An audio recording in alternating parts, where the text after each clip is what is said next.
മാതാപിതാക്കളെ മാപ്പ് ഇനി അങ്ങോട്ട് തന്നിട്ട കൂത്ത് മുന്നം മറന്നൊരു പോക്ക് ഗുണപാഠങ്ങളോ മതിയാക്ക് ഇത് എൻ പാത എന്നധികാരം വഴി തെറ്റാനും ഉണ്ടവകാശം സുഖ സന്തോഷമാണ് പ്രധാനം ഇനി മറ്റേതുമില്ല വിചാരം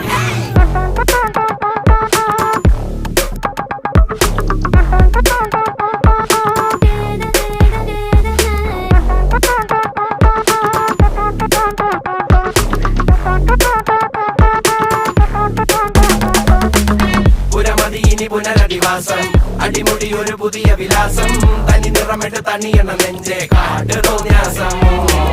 കിതക്കിതക്കണ പെടക്കണ ശ്വാസം ചെവികളിൽ ഇനി അരുതുപദേശം തനി നിറമിട്ട് തണിയണ നെഞ്ചെ കാട്ടു തോന്യാസം ചട്ടപ്പാച്ചിലാണടി പതറുകയില്ല നേടി സ്വാതന്ത്ര്യം മുഖ്യൻ താഴെ വന്നൊരു ചെറുപൊടി